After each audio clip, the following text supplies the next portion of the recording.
இந்த ஆடிக்கு நம்ம சென்னை சில்க்ஸ்ல up to 50% off combo offer, uniform sari collections எல்லாம் சேர்ந்து சேவிங்ஸும் பிளாஸ்ட், கலெக்ஷன்ஸும் பிளாஸ்ட்.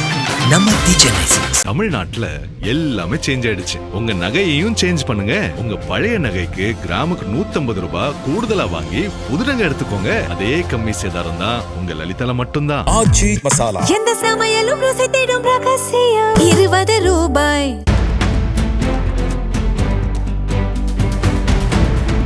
கரூர் கூட்ட நெரிசல் தொடர்பான வழக்கை சிபிஐ விசாரித்து வரும் நிலையில் கரூர் கணக்கு விரைவில் முடிக்கப்படும் என அமைச்சர் ஆதவ் அர்ஜுனா அண்மையில் பேசியிருந்தார்.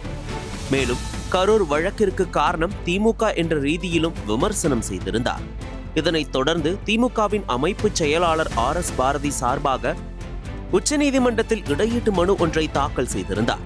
அதில் அமைச்சர்கள் இந்த வழக்கு தொடர்பாக கருத்து தெரிவிக்க கூடாது, இந்த வழக்கில் பாதிக்கப்பட்டவர்கள் குடும்பங்களுக்கு அரசு சார்பில் நிவாரணம் அளிப்பது தொடர்பான நடவடிக்கைகள் எடுப்பது நீதிமன்றத்தால் கண்காணிக்கப்பட வேண்டும், அவ்வாறு நடைபெறாவிட்டால் சிபிஐ விசாரணை திசை மாறுவதற்கான வாய்ப்பு உள்ளது, இத்தகைய நடவடிக்கைகள் காரணமாக வழக்கின் விசாரணையில் தாக்கம் ஏற்படும், அத்தகைய தாக்கம் ஏற்படுவதை தடுக்க வேண்டும், அந்த நிலை ஏற்படக்கூடாது, அதை தவிர்ப்பதற்காக உச்சநீதிமன்றம் இந்த விவகாரத்தில் தலையிட வேண்டும், விடுமுறை கால அமர்வுகள் மூலமாக அவசர வழக்காக இதை உடனடியாக விசாரிக்க வேண்டும் என தெரிவிக்கப்பட்டது. இந்நிலையில் இந்த மனு உச்சநீதிமன்றத்தில் 7ஆம் தேதியான இன்று விசாரணைக்கு வந்தது.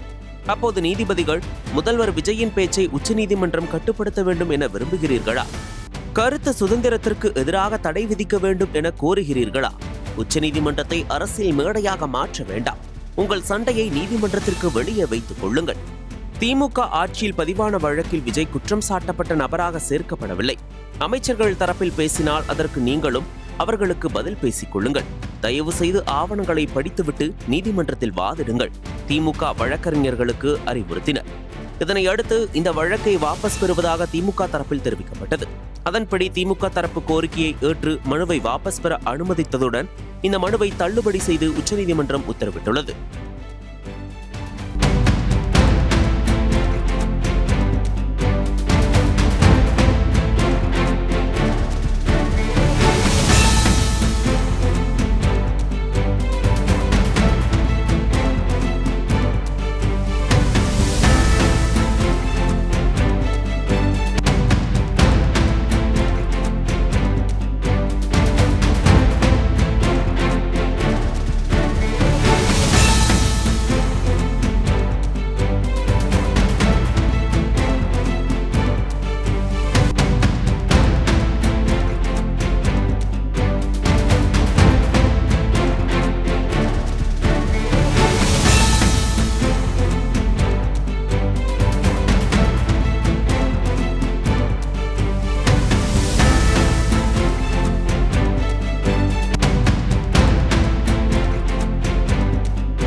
நக்கீரன் டிவிக்கு சப்ஸ்கிரைப் செய்யுங்கள்.